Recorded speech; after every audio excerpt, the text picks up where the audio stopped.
So பவுன்சராக நிற்கிறது ரொம்ப கஷ்டம், மக்கள் எல்லாம் கட்டுப்படுத்துறது ரொம்ப கஷ்டம். கண்டிப்பா இங்கே மாநாட்டுக்கு மக்கள் வந்து வேலை ஆரம்பிச்சதுலேருந்து வந்து போயிட்டு இருக்காங்க, பவுன்சர்ஸாக எப்படி ஃபீல் பண்ணுறீங்க?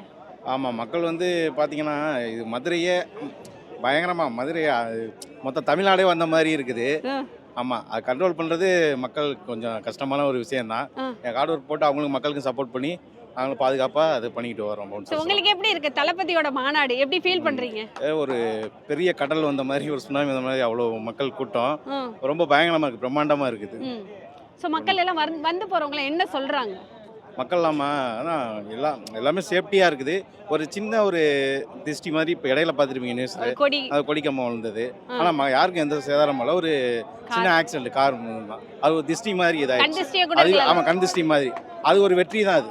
ஓகே. ஆமாம், ஆரம்பம் ஒரு தடையம் தான், அது பெரிய ஒரு வெற்றிக்கான அடையாளம். இன்னைக்கே பயங்கரமா கூட்டம் இருக்குது, நாளைக்கு நேரம் எப்படி இருக்குன்னு நினைக்கிறீங்க? ஐயோ இன்னைக்கே பார்த்தீங்களா, இன்னும் ஆரம்பிக்கவே இல்லை. இப்போவே அப்படியே கொஞ்சம் சுற்றி பாருங்கள் எவ்வளோ கூட்டம் இருக்குன்னு. நாளைக்கு பாருங்கள் நிற்கிறதுக்கு இடம் இருக்காது, ஒரு ஸ்டெப் எடுத்து வைக்கிறதுக்கு.